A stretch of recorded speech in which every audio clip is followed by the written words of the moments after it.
Operation सिंदूर के बाद शहीदों की शहादत को भुनाने के लिए, राजनीतिक तौर पर भुनाने के लिए भारतीय जनता पार्टी तमाम हदों को पार कर रही है। और अब जो बिहार में हुआ दोस्तों, उसे सुनकर आपके होश फाख्ता हो जाएंगे। भाजपा के नेता हैं विजय सिन्हा। वो तेजस्वी यादव पर ताना मार रहे हैं कि तेजस्वी यादव शहीदों को श्रद्धांजलि देने क्यों पहुंच रहे हैं। उन्हें ढोल पीटना चाहिए था, सबको बताना चाहिए था, बाकी लोग भी चले जाते। तेजस्वी यादव बिहार के मुख्यमंत्री नहीं हैं, बिहार के मुख्यमंत्री हैं नीतीश कुमार। जी हां, चाहे सब इंस्पेक्टर इम्तियाज की अंतिम यात्रा हो या फिर शहीद राम बाबू को श्रद्धा सुमन अर्पित करना, नीतीश कुमार हमेशा पीछे रहे हैं और तेजस्वी यादव लगातार सामने आ रहे हैं। वो राज्य के मुख्यमंत्री नहीं है, मगर वो मामले की गरिमा को समझ रहे हैं, वो शहादत के मायनों को समझ रहे हैं, मगर यहां भारतीय जनता पार्टी उन्हीं पर ताना मार रही है। विजय सिन्हा ने क्या कहा कुछ देर बाद दोस्तों, मगर देखिए किस तरह से शहीद राम बाबू को तेजस्वी यादव श्रद्धा सुमन अर्पित कर रहे हैं। करीब 1 मिनट का वीडियो है दोस्तों, रोंगटे खड़े हो जाते हैं। देखिएगा इस वीडियो को, और इस तस्वीर पर कुछ देर बाद मैं आपको सुनाने वाला हूं भाजपा नेता के शर्मनाक बोल। सुनिए।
और इस पर भाजपा के नेता क्या कहते हैं? भाजपा के नेता कहते हैं कि तेजस्वी यादव को थोड़ा ढोल पीट देना चाहिए था, सबको पता चल जाता। सरकार किसकी है? मुख्यमंत्री किसका है? बताइए ना। क्या आपने शहीद सब इंस्पेक्टर इम्तियाज को पूरा सम्मान दिया? नीतीश कुमार उनके पैतृक गांव तब गए जब तेजस्वी यादव जा चुके थे, जब मीडिया में हमने बवाल किया कि कहां है नीतीश कुमार। सुनिए विजय सिन्हा के शर्मनाक बोल जो पेश किए हैं पार्टी की नेता प्रियंका भारती ने। प्रतिपक्ष एकाध में चले जाते हैं तो ढोल बजा देते हैं, लेकिन जरा उनको ज्यादा प्रेम रहता तो वो ढोल को सबको सुना देते, सब लोग श्रद्धांजलि अर्पित कर देता। सरकार सजगता के साथ एयरपोर्ट से लेकर उसके घर तक श्रद्धांजलि अर्पित ही सिर्फ नहीं करता। प्रियंका उग्र हैं। उन्होंने विजय सिन्हा के बयान पे क्या कहा आपकी स्क्रीन पर? नेता प्रतिपक्ष ने हमको नहीं बताया, इसलिए हम शहीद राम बाबू को श्रद्धांजलि अर्पित नहीं कर पाए। बिहार के बोझ, इनका संवेदना तेजस्वी यादव के गूगल मैप से तय होती है या संवेदना भी विपक्ष की मोहताज है। इनकी घड़ी में शहीदों के सम्मान का टाइमिंग तब आता है जब कैमरा चालू हो।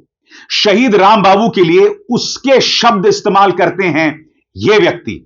उनके और उसके का अंतर भी तेजस्वी यादव सिखाएंगे।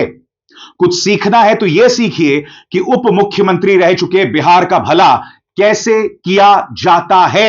उनके पद चिन्हों पर थोड़ा भी चल पाए तो कम से कम बेहतर इंसान तो बन ही जाइएगा। ऐसे निकृष्ट लोग बिहार पर बोझ नहीं तो और क्या हैं। याद कीजिएगा दोस्तों, कांग्रेस जो है वो जय हिंद सभा शुरू करने जा रही है, और इसी के जवाब में आज भाजपा का प्रवक्ता शहजाद पूनावाला सामने आता है और यह कहता है कि कांग्रेस और इंडी गठबंधन के नेता जो हैं वो शहादत का सबूत मांग रहे हैं, जो सरासर गलत है। सबसे पहले भारतीय जनता पार्टी को शहीदों का अपमान बंद करना चाहिए। याद कीजिएगा, शहीद सब इंस्पेक्टर का सामान जब पटना एयरपोर्ट में आया था तब उनके परिवार को इसे घसीटना पड़ा था। यह नजारा देखिए दोस्तों, किस तरह से परिवार को सब इंस्पेक्टर इम्तियाज का जो सामान है उसे ले आना पड़ रहा है। क्या बिहार सरकार अपने मुलाजिमों को नहीं भेज सकती थी? क्या बिहार सरकार के मन में अपने शहीदों के लिए कोई जगह नहीं है? और सबसे बड़ी बात, जब तेजस्वी यादव उनका सम्मान करने जाते हैं तो उन पर ही सवाल उठता है। मैं फिर आपसे पूछना चाहता हूं, एयरपोर्ट का ये जो नजारा दिखाई दे रहा है, जहां सब इंस्पेक्टर इम्तियाज के सामान को खुद उनके परिवार को लाना पड़ रहा है, इसके लिए कौन जिम्मेदार है बताइए? मध्य प्रदेश का आपका एक नेता कर्नल सोफिया कुरैशी का अपमान करता है। इत्तेफाकन जिस नेता ने कर्नल सोफिया कुरैशी को आतंकवादियों की बहन बताया था, अब वो सुप्रीम कोर्ट भाग रहा है। मैं तो चाहता हूं तुम सुप्रीम कोर्ट जाओ, क्योंकि वहां जो करारा तमाचा पड़ने वाला है वो कई दिनों तक याद रहने वाली है। मैं फिर आपसे पूछना चाहता हूं, शहादत पर मजाक कौन कर रहा है? अब मैं आपको एक वीडियो दिखाता हूं। तेजस्वी यादव शहीद इम्तियाज के बेटे से मुलाकात करते हैं और फिर लालू की उनसे बात कराते हैं। क्या नीतीश कुमार जा नहीं सकते थे? क्या नीतीश कुमार इस तरह से उनका दर्द साझा नहीं कर सकते थे? ये सीधे और सरल सवाल हैं और इनको टाला नहीं जा सकता। और दोष तुम किस पर मर रहे हो? विपक्ष पर मर रहे हो कि वो इस मुद्दे पर राजनीति कर रहे हैं, कि सेना के शौर्य का सबूत मांग रहे हैं, जो सरासर झूठ है। मगर जो यू टर्न लेने वाला शहजाद पूनावाला अव्वल दर्जे का पलटू है, उससे मैं क्या उम्मीद कर सकता हूं दोस्तों? क्या उम्मीद की जा सकती है इन लोगों से? सबसे बड़ी बात, भारत के पूर्व ओपनर शानदार क्रिकेटर शिखर धवन क्या बयान दे रहे हैं, इस पर गौर किया जाए। The spirit of India lies in its unity. Hats off to heroes like Colonel Sophia Qureshi and to countless Indian Muslims who fought bravely for the nation and showed what we stand for. Jai Hind. यहां पर शिखर धवन क्या कह रहे हैं, इसका हिंदी में अनुवाद करता चलूं। वो कहते हैं कि भारत की ताकत उसकी आत्मा, उसकी एकता में है। सल्यूट कर्नल सोफिया कुरैशी को और उन अनगिनत हिंदुस्तानी मुसलमानों को जिन्होंने देश के लिए लड़ा और अपनी जान न्यौछावर की। जय हिंद। जब यह बात शिखर धवन समझ सकते हैं तो भाजपा के नेता क्यों नहीं? बताइए ना। आज की तारीख में अब विपक्ष पर सवाल उठाया जा रहा है कि तुम शहीदों को श्रद्धांजलि क्यों दे रहे हो? क्योंकि मिसाल ढेरों हैं दोस्तों, उस पर गौर किया जाए। अब यहां पर राष्ट्रीय जनता दल ने अपने ट्विटर हैंडल में यह वीडियो पेश किया है, जिसमें दावा किया जा रहा है कि हर शहीद के परिजनों के साथ राष्ट्रीय जनता दल खड़ी हुई है। शहीद सौरभ कुमार यादव की माता श्री को श्री तेजस्वी यादव ने ढांढस बंधाते हुए मदद का भरोसा दिलाया और पार्टी की ओर से आर्थिक मदद देने का निर्देश दिया। यह वीडियो देखिए। क्या यहां पर नीतीश कुमार को नहीं होना चाहिए था? सम्राट चौधरी को नहीं होना चाहिए था? विजय सिन्हा साहब को नहीं होना चाहिए था? ये लोग क्यों नहीं है दोस्तों? और अगर नहीं है तो चलिए, आप मसरूफ हो सकते हैं, बहुत से काम हो सकते हैं। मसलन बलिया का वो भाजपा का नेता, वो क्या काम कर रहा था सब जानते हैं। देखिए तेजस्वी इस मुश्किल लम्हे में, सौरभ कुमार यादव के परिवार के इस गमगीन लम्हे में किस तरह से शिरकत कर रहे हैं। देखिए। जीने का सहारा दिला दीजिए बस। चलिए न आगे हम लोग खेती गृहस्थी है, न पति है, न बेटा रहा, कुछ भी नहीं रहा हमारे पास। हेलो। अरे भाई, यहाँ आर्थिक मदद पार्टी के द्वारा जो है भिजवा दीजिएगा, ठीक है ना? बहुत गरीब परिवार है, ठीक है ना? और ये अपना इसका भाई है बड़ा, क्या नाम? विक्रांत कुमार, और करवा लीजिएगा। जो सहयोग होगा हम लोग करेंगे। अभी तो सरकार है नहीं मेरा, दुआ करते हैं भगवान से। सरकार होता तो तुमको कोई नौकरी वोकरी लगा देंगे। मुख्यमंत्री बन जाए। फिलहाल हम लोग आर्थिक मदद जो होगा पार्टी के द्वारा हम लोग करेंगे। चलिए आप रहिए, मजबूत रहो, देखो माँ को, है ना? और आगे बढ़ने से पहले एक जरूरी संदेश। मेरे कार्यक्रमों के लिए आप नोटिफिकेशन का इंतजार मत कीजिए।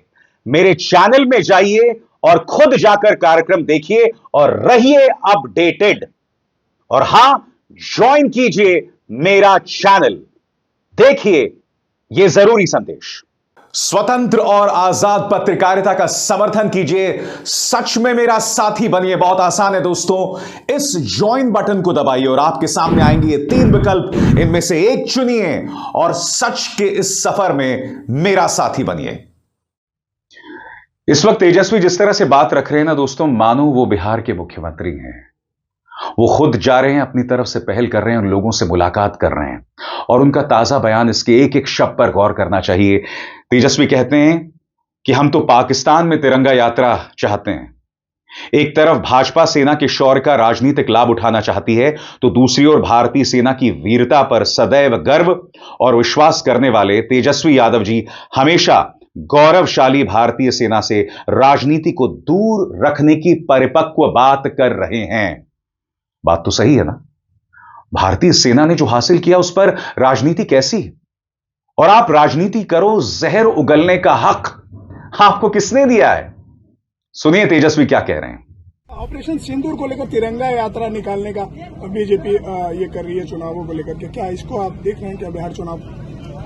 हम तो पाकिस्तान में तिरंगा यात्रा चाहते हैं।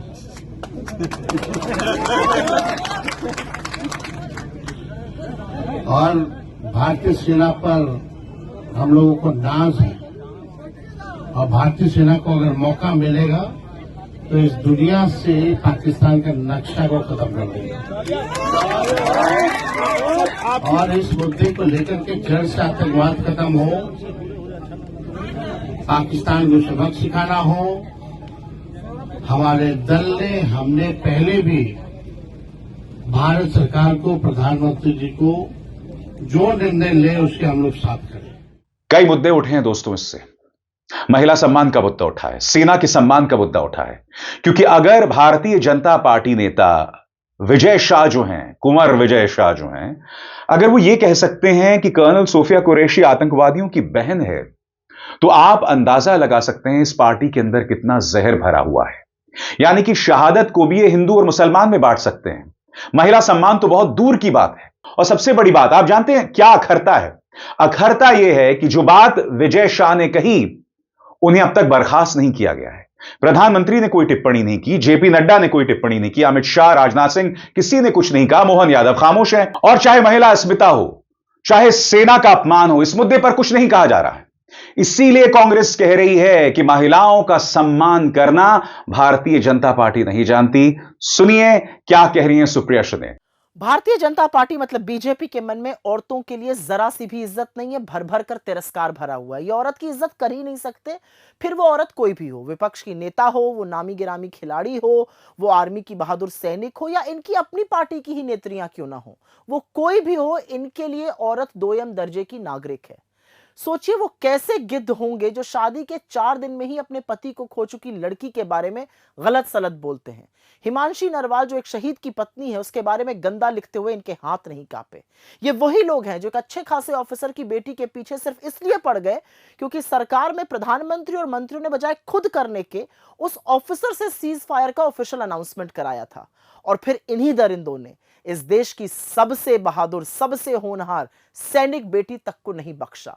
ये जो बीजेपी के गलीज लोग हैं या जो उनके द्वारा पोषित, समर्थित, घिनौने लोग हैं, वो खुलकर अभद्रता करते हैं, गंदी टिप्पणियां करते हैं, लेकिन बीजेपी का जो शीर्ष नेतृत्व है वो बिल्कुल चुप रहता है। और इस देश के मीडिया का क्या ही कहना, बीजेपी की ओर से जब कुछ आता है तो उनको सांप सूंघ जाता है। कल बीजेपी मंत्री विजय शाह द्वारा कर्नल सोफिया कुरैशी के बारे में कही बात पर एक भी डिबेट नहीं हुई टीवी पर। टीवी चैनल पर जो बड़ा बड़ा ज्ञान देते हैं पत्रकार, तमाम एंकर आए जो अपने आप को फेमिनिस्ट बुलाती हैं, एक शब्द नहीं निकला उनके मुंह से। ये एक सड़े हुए समाज और चरण चुंबक मीडिया की असलियत है। इन लोगों से असल में बदबू आने लगी क्योंकि जो इस देश की आधी आबादी के खिलाफ इतनी गंदी और इतनी हिंसक सोच रखता है, उसके बारे में क्या कहा जाए। लेकिन यही गंदगी और यही घिनौना चेहरा बीजेपी की असली पहचान और उनका असली चरित्र है। ये मुद्दे हैं और इन्हें इनकार नहीं किया जा सकता। देश के सूचना और प्रसारण मंत्री अश्विनी वैष्णव गोदी मीडिया की तारीफ कर रहे हैं, जिसे अपने झूठ के लिए एक नहीं 2-2 बार माफी मांगनी पड़ी। अधिकतर बेशर्मों ने माफी तक नहीं मांगी। वो गोदी मीडिया जिसका दुनिया भर में मजाक बन रहा है, यह तो कल्पना से भी विचित्र है दोस्तों। एक नेता शहीद का सम्मान करने जाए तो भाजपा उस पर सवाल उठा रही कि क्यों गए, हमें बता देते। गोदी मीडिया जहर उगल रही है, देश की नाक कटवा रही है, देश को बदनाम कर रही है, मगर सूचना और प्रसारण मंत्री उनकी तारीफ कर रहे हैं। यह हो रहा है इस देश में, कल्पना से भी विचित्र। और मैं पूछना चाहता हूं, आखिर क्यों? बाज आइए साहब, देश की साख, देश की नाक का ख्याल रखिए। मैं आपसे एक सवाल पूछना चाहता हूं। एक वीडियो आया था जिसका जिक्र मैं करना नहीं चाहता था। इस वीडियो के अंदर उत्तर प्रदेश का एक नेता एक बार बाला को अपनी गोद में रखकर उसके साथ अश्लील चीजें कर रहा है। वो नेता कह रहा है कि आर्टिफिशियल इंटेलिजेंस के जरिए इसे जनरेट किया गया, सब कुछ दिख रहा है, दूध का दूध और पानी का पानी। क्या उससे कारण बताओ नोटिस जारी किया मुख्यमंत्री आदित्यनाथ ने? बताइए भाई, कारण बताओ नोटिस तो जारी करना चाहिए था। आर्टिफिशियल इंटेलिजेंस है या नहीं वो अलग बात है, इसीलिए मैं वो वीडियो आपको नहीं दिखा रहा हूं इस वक्त, इसीलिए उस नेता का नाम भी नहीं ले रहा हूं। मगर क्या कोई कार्रवाई की भाजपा ने? क्या उस मामले की जांच की जा रही है जिसमें दावा किया जा रहा है आर्टिफिशियल इंटेलिजेंस है? जैसे मैंने कहा ना, कल्पना से भी विचित्र। और देश की जनता ये तमाशा देख रही है, कुछ आंख मूंद कर, कुछ आंखें फाड़ फाड़ कर। अब एसआर शर्मा को दीजिए इजाजत। नमस्कार।